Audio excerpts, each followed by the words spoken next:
예배 오신 여러분을 환영합니다. 우리 찬양의 가사를 깊이 생각하면서 함께 찬양 드립시다.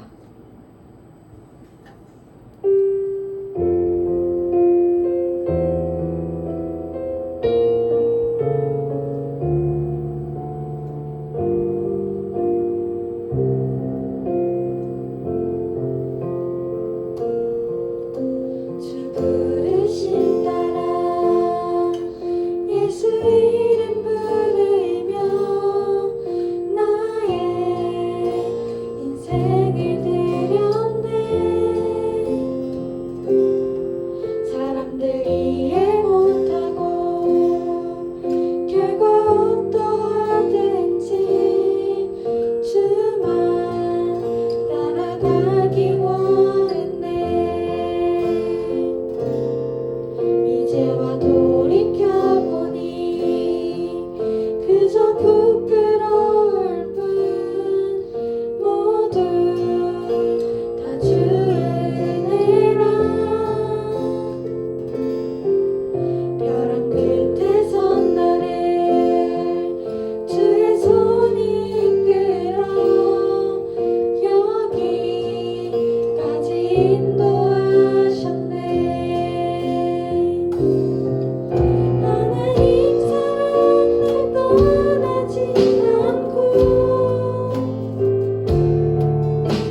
사도신경하심으로 예배 시작하겠습니다. 나는 전능하신 아버지 하나님 천지의 창조주를 믿습니다. 나는 그의 유일하신 아들 우리 주 예수 그리스도를 믿습니다. 그는 성령으로 잉태되어 동정녀 마리아에게서 나시고 본디오 빌라도에게 권한을 받아 십자가에 못 박혀 죽으시고 장사된 지 사흘 만에 죽은 자 가운데서 다시 살아났으며 하늘에 오르시어 전능하신 아버지 하나님 우편에 앉아 계시다가 거기로부터 살아있는 자와 죽은 자를 심판하러 오십니다. 나는 성령을 믿으며 거룩한 공교회와 성도의 교제와 죄를 용서받는 것과 몸의 부활과 영생을 믿습니다. 아멘.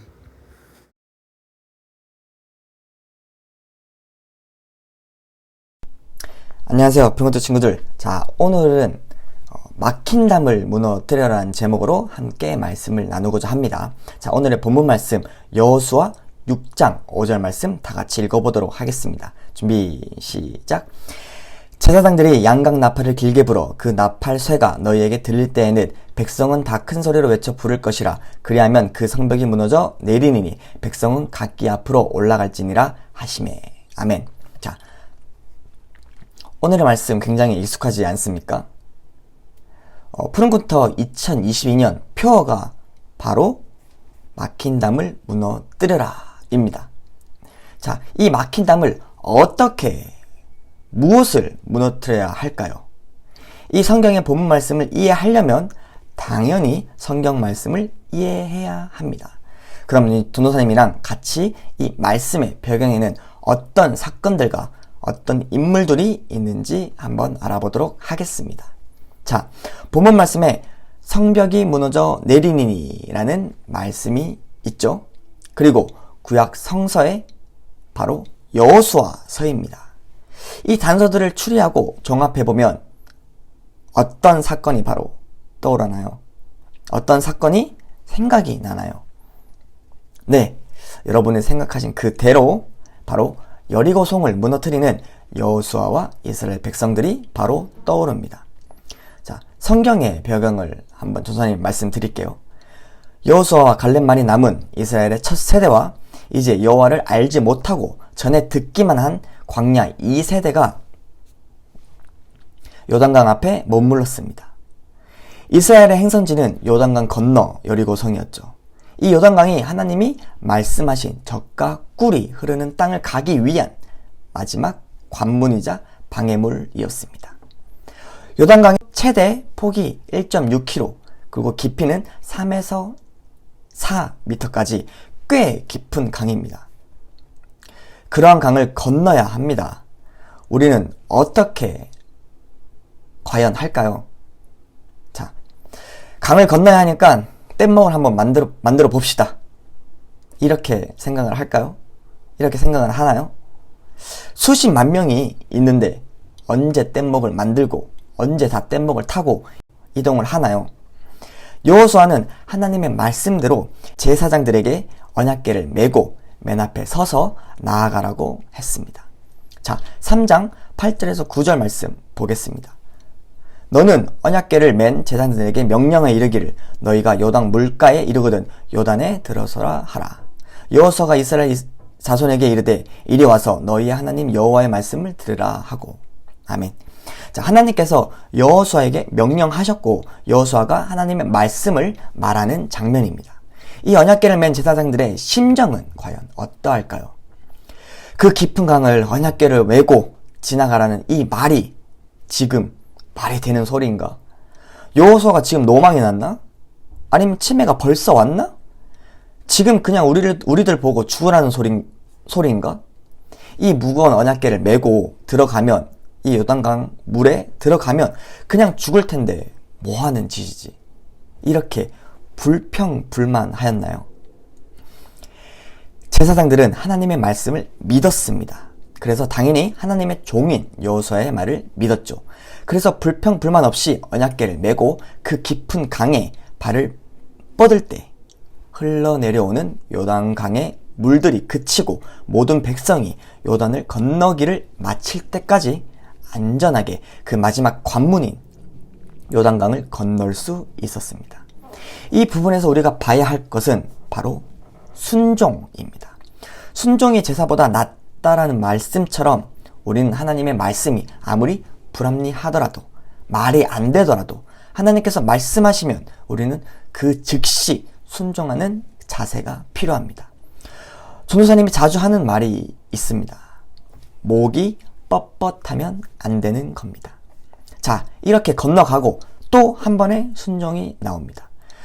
요단강을 건넌 후 하나님께서 여호수아에게 부싯돌로 칼을 만들어 이스라엘 자손들에게 할례를 행하라 라고 5장 2절에 말씀하고 계십니다. 지금 이스라엘 백성들의 상황은 어떠한 상황인가요? 요단강을 건너기 전에 많은 나라와 싸우고 그리고 승리하였고 그 소문으로 요단강 넘어 동쪽에 있던 나라들도 하나님이 그들과 함께 하신다고 듣고 두려워했습니다. 그래서 모든 나라들에게 집중을 받고 있는 상태이죠.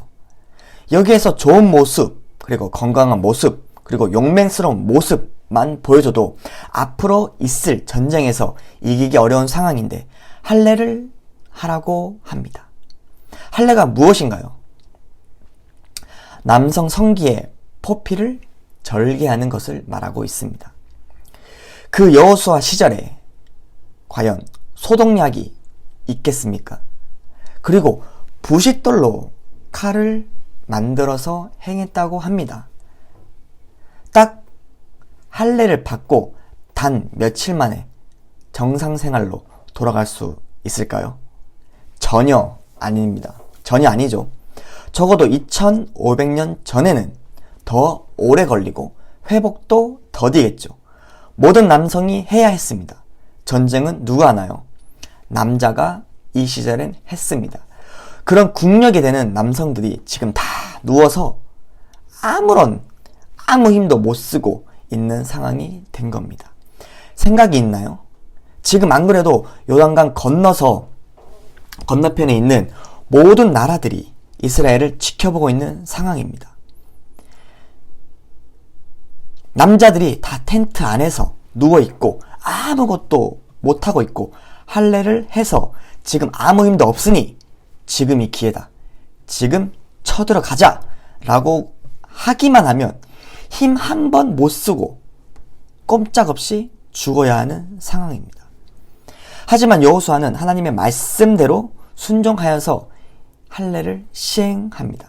과연 쉬웠을까요? 각 지파의 수장들의 반대가 없었을까요? 아니면 생각이 다들 없는 사람이었을까요? 아니죠. 다들 멀쩡한 사람이었고 생각도 당연히 있는 사람들이었습니다. 그런데 왜 이런 어처구니 없는 상황을 그냥 받아들였을까요? 그게 바로 순종입니다.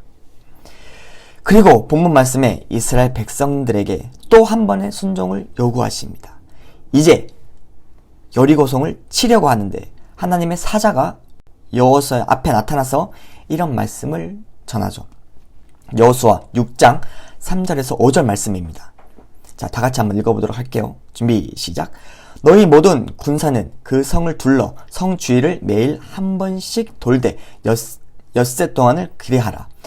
제사장 7은 7 양각 나팔을 잡고 언약궤 앞에서 나아갈 것이요 7째 날에는 그 성을 7번 돌며 그 제사장들은 나팔을 불 것이며 제사장들이 양각 나팔을 길게 불어 그 나팔 소리가 너희에게 들릴 때에는 백성은 다 큰 소리로 외쳐 부를 것이라.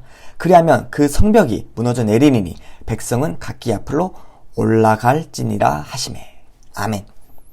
이 말씀은 즉 여리고 성을 6일 동안 매일 돌고 마지막 7일째에는 7번 돌고 제사장들이 나팔을 불면 백성들이 다 큰 소리를 외쳐 부르면 성벽이 우르르르 무너져 내린다고 합니다. 어떤가요? 여러분, 상식적으로 믿어지시나요? 그리고 받아들여지시나요? 소리만 지르면 성벽이 무너진다고 합니다. 여리고성은 어떤 성인가요? 여리고성은 그 당시에 굉장히 큰 성읍이었고 난공불락의 성이었습니다. 이 여리고성은 돌로 성벽을 쌓았고요. 그 벽의 두께만 해도 1m라고 합니다. 그러한 성벽이 두 줄로 쌓여 있었던 성이 바로 여리고성이었습니다. 또한 여리고성에 그 당시 사람들은 먹을 것들이 부족하지 않아서 곡식을 담는 항아리에 음식이 풍부하고 여리고성 안에 또 우문이 있어서 물도 풍부한 상태이죠. 그냥 건장한 남성 청년과 초등학생의 싸움이라고 보시면 됩니다. 이스라엘의 무기 수준은 어떨까요? 당연히 개판이겠죠. 광야 생활만 한 이스라엘 백성들입니다. 변변찮는 무기가 있었을까요? 그리고 정말 제갈량처럼 전술과 전략이 뛰어났을까요? 아니죠. 방금 전도사님이 말했잖아요. 6일 동안 성 돌고 7일째 7바퀴를 돌고 큰 소리를 외치면 여리고성이 무너진다고 합니다. 이게 전략인가요? 그냥 헛소리죠. 군인들 차이는요. 음식이 풍부한 건장한 여리고 군인, 그리고 광야 생활만 40년 동안 한 삐쩍 마른 이스라엘 백성들, 전쟁에 대해서 아무런 준비가 되어 있지 않는 이스라엘 백성들이었습니다. 하지만 이 말도 안 되는 것을 순종함으로써 이스라엘 백성은 기적을 체험합니다. 20절 말씀입니다. 다 같이 한번 읽어보도록 하겠습니다. 이에 백성은 외치고 제사장들은 나팔을 불매 백성이 나팔 소리를 들을 때 크게 소리 질러 외치니 성벽이 무너져 내린지라 백성이 각기 앞으로 나아가 그 성에 들어가서 그 성을 점령하고. 아멘. 성벽이 무너져 백성들이 그 성을 점령했다고 성경 말씀에 적혀져 있습니다. 친구들 어떤가요? 믿겨지시나요? 전도사님도 당연히 못 믿었습니다.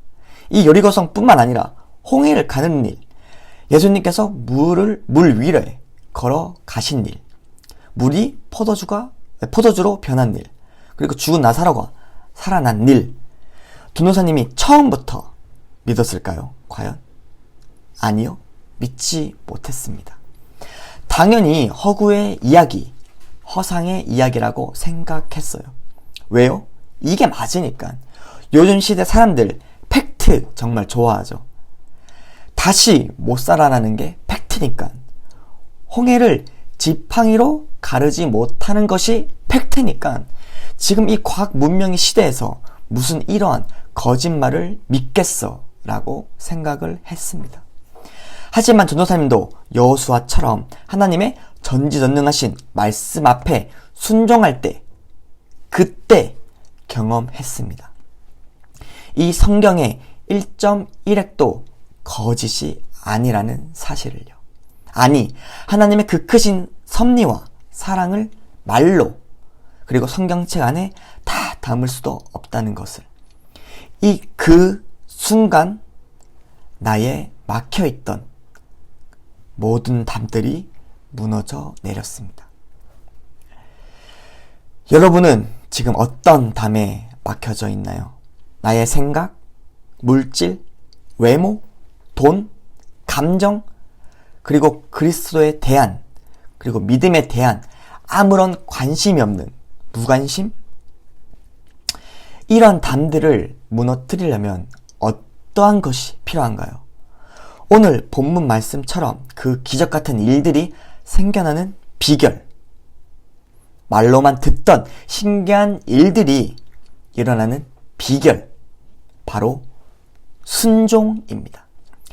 내 생각에 순종하지 말고 다른 사람들의 생각과 수려한 말빨로 그것이 옳다고 맞다고 아무 생각 없이 순종하지 말고, 물질에 순종하지 말고, 외모에 순종하지 말고 하나님의 말씀 앞에 한번 순종해보는 것이 어떻습니까? 왜 매주 권은찬이란 전도사가 주일 아침에 그리고 이 매주 올라오는 영상에 같은 말을 반복하고 또 반복하고 앵무새 마냥 매일 반복할까요? 친구들을 주님 안에서 사랑하기 때문에 그렇습니다.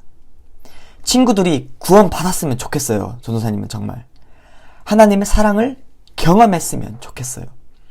그래서 친구들도 전도사님처럼 하나님 말씀에 순종해서 그 기적 같은 체험을 경험하고 내가 우선시했던 모든 것들이 바뀌는 그런 놀라운 역사가 일어나길 간절히 전도사님이 기도하겠습니다.